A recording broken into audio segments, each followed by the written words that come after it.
কোন সময়গুলোতে দোয়া করলে আল্লাহ সুবহানাহু ওয়া তাআলা সেই দোয়া কবুল করেন, আসুন আমরা সেই বিষয়ে একটু জেনে নেই।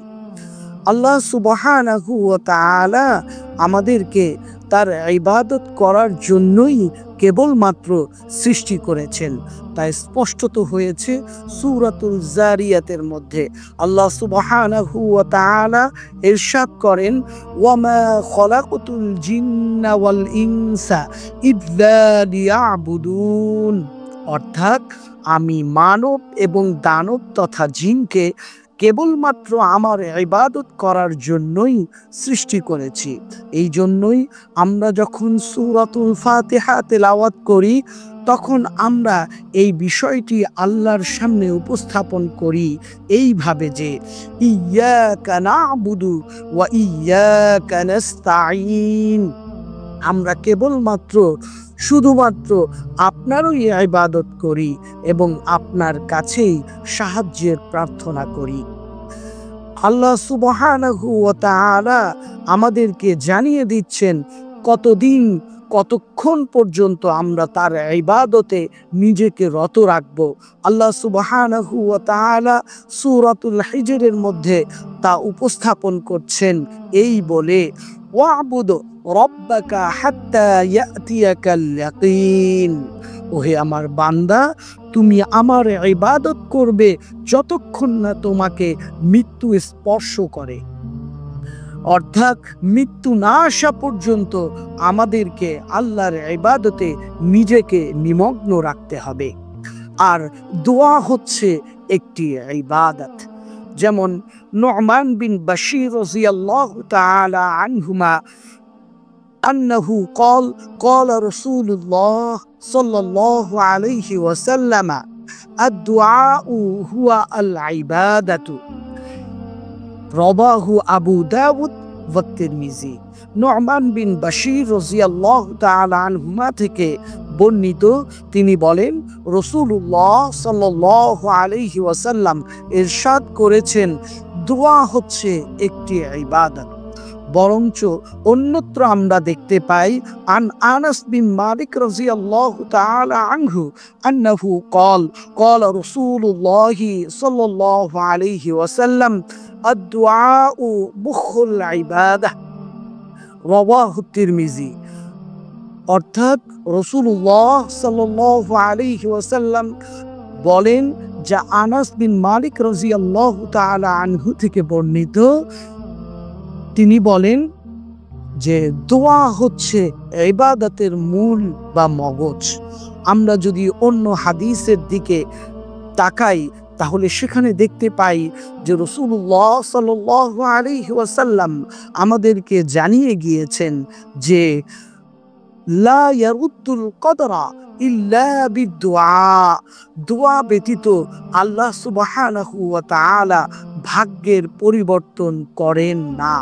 অর্থাৎ মানুষ যদি তার প্রচেষ্টা এবং দোয়ার সম্পৃক্ততা না থাকে তাহলে তার ভাগ্যের কখনোই পরিবর্তন সাধিত হয় না।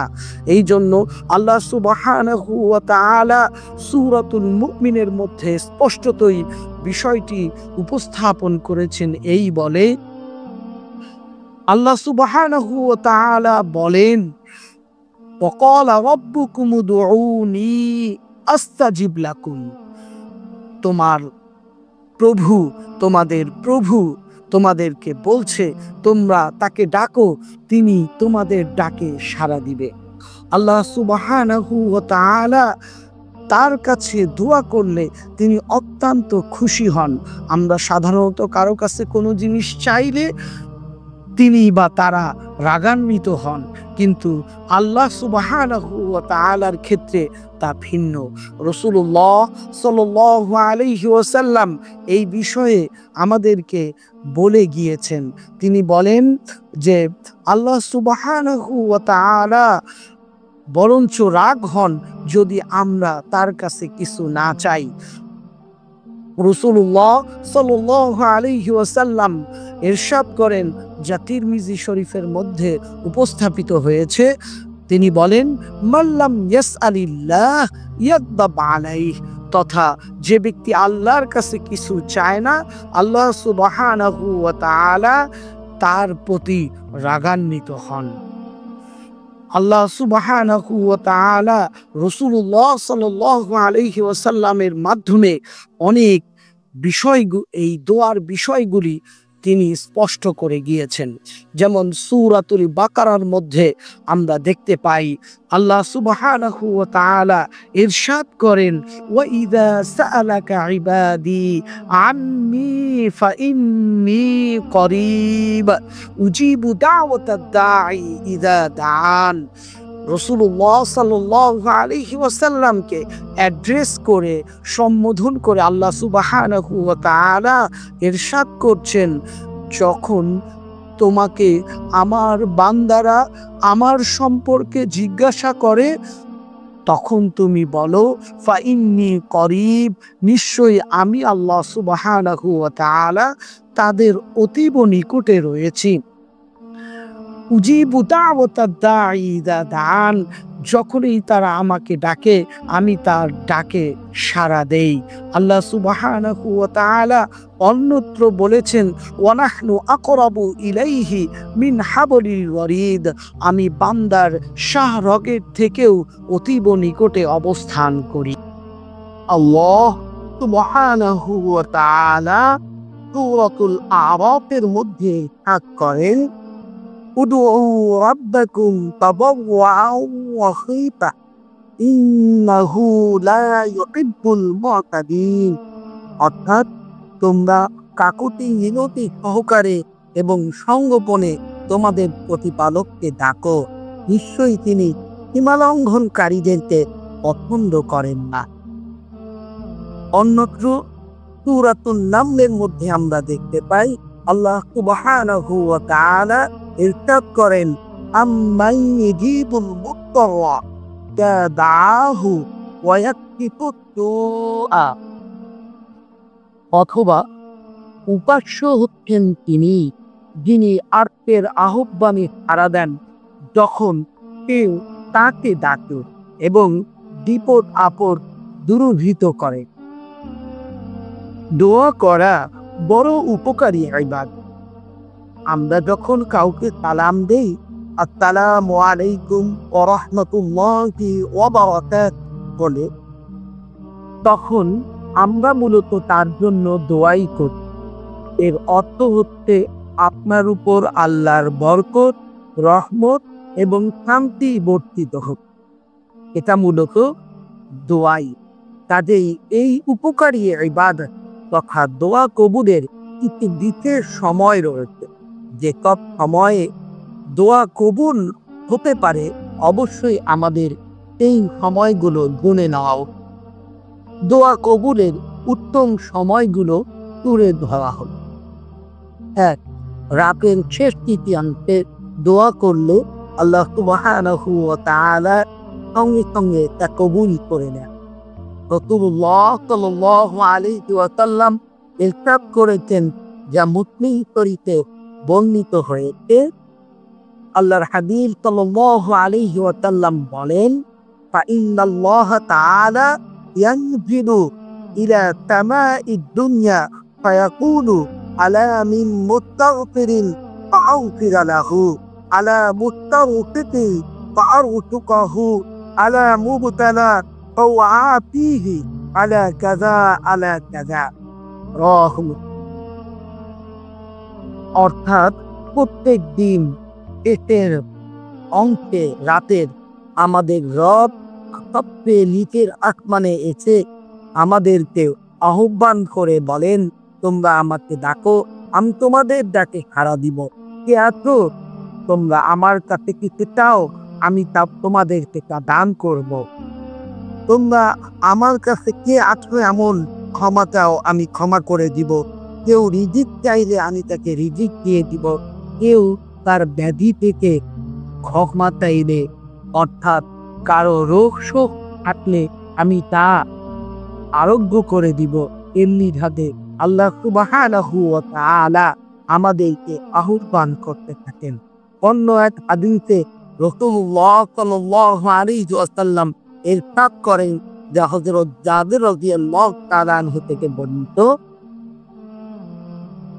যার বাংলা অর্থ হচ্ছে শেষ রাতে যে কোনো সময় কোনো মুসলিমের এমনটা হয় না যে সে পৃথিবী বা পরকালের জন্য আল্লাহর কাছে কিছু চাইব আর আল্লাহ সুবহানাহু ওয়া তাআলা তাকে না দিলেই, এমনটা হয় না। এটি প্রতি রাতেই ঘটে মুসলিম চরিত্রের হাতে।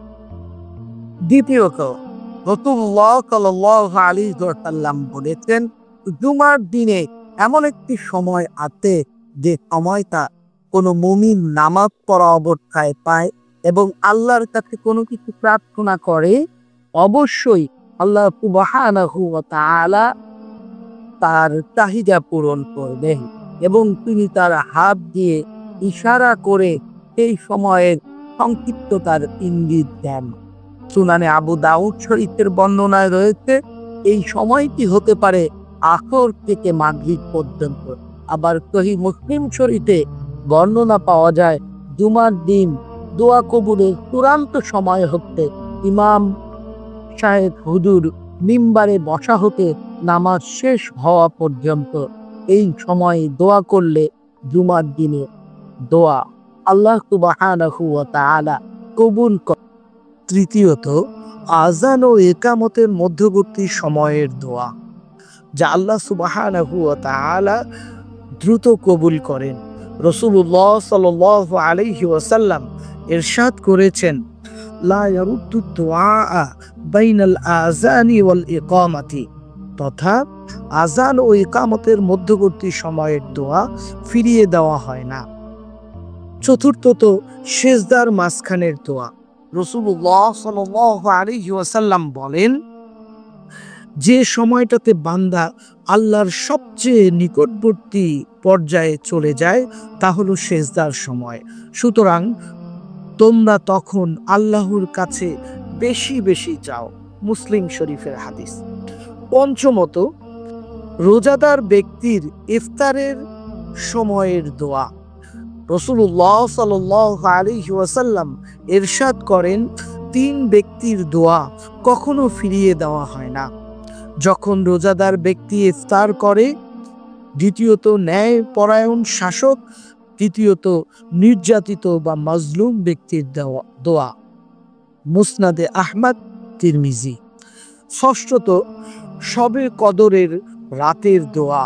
রাসূলুল্লাহ সাল্লাল্লাহু আলাইহি ওয়াসাল্লাম ইরশাদ করেন, মান কামা লাইলাতাল কদরি ঈমানান ওয়া ইহতিসাবান গুফিরা লাহু মা তাকদ্দামা মিন যামবিহি। অর্থাৎ, যে ব্যক্তি ঈমানের সঙ্গে সওয়াব লাভের আশায় লাইলাতুল কদরের রাতে জেগে দাঁড়িয়ে নামাজ আদায় করে, তার আগের জীবনের সব গুনাহ মাফ করে দেওয়া হয়। বুখারী শরীফ। সপ্তমত, আরাফাতের দিনের দোয়া। রাসূলুল্লাহ সাল্লাল্লাহু আলাইহি ওয়াসাল্লাম ইরশাদ করেন, দোয়ার মধ্যে শ্রেষ্ঠ দোয়া হলো আরাফাতের দিনের দোয়া। তিরমিজি শরীফ। অষ্টমত, বৃষ্টি হওয়ার সময়ের দোয়া। আমরা জানি বৃষ্টি হলে আমরা একটি দোয়া পড়ি, আল্লাহুম্মা সয়িবান নাফিআ, যা রাসূলুল্লাহ সাল্লাল্লাহু আলাইহি ওয়াসাল্লাম আমাদেরকে শিখিয়েছেন। রাসূলুল্লাহ সাল্লাল্লাহু আলাইহি ওয়াসাল্লাম ইরশাদ করেন, দুই সময়ের দোয়া ফেরানো হয় না, আজানের সময়ের দোয়া আর বৃষ্টি বর্ষণের দোয়া। আবু দাউদ শরীফ। নবমতম, ফরজ নামাজের পরের দোয়া। সাহাবী হযরত আবু উমামা রাদিয়াল্লাহু তাআলা আনহু থেকে বর্ণিত, রাসূলুল্লাহ সাল্লাল্লাহু আলাইহি ওয়াসাল্লামকে জিজ্ঞাসা করা হলো, ইয়া রাসূলুল্লাহ, আইয়ুদ দুআই আসমাউ? ক্বালা নবী সাল্লাল্লাহু আলাইহি ওয়াসাল্লাম, দুবুনা সালাওয়াতিল মাকতুবাতি ওয়া জাওফিল লাইলিল আখির। রাসূলুল্লাহ সাল্লাল্লাহু আলাইহি ওয়াসাল্লামকে যখন জিজ্ঞাসা করা হলো কোন সময়ের দোয়া দ্রুততম কবুল হয়, রাসূলুল্লাহ সাল্লাল্লাহু আলাইহি ওয়াসাল্লাম ইরশাদ করলেন, রাতের শেষ সময়ের দোয়া এবং ফরজ নামাজের পরে দোয়া করলে আল্লাহ সুবহানাহু ওয়া তাআলা দ্রুততম সময়ে তা কবুল করেন। তিরমিজি শরীফ। এছাড়াও নির্যাতিত অবস্থায়, রোগে আক্রান্ত অবস্থায়, বিপদ আপদের সময়, দূরবর্তী সফরের সময় সন্তানের জন্য মা বাবার দোয়া খুব বেশি কবুল হয়। সুতরাং আমাদের সবার উচিত উল্লিখিত সময়সমূহে সর্বাবস্থায় আল্লাহর কাছে দোয়া করা, আল্লাহকে স্মরণ করা, আর তার ইবাদতে সারাটি জীবন নিজেকে উপস্থাপন করা। আল্লাহ সুবহানাহু ওয়া তাআলা আমাদেরকে সেই তৌফিক দান করুন। আমিন।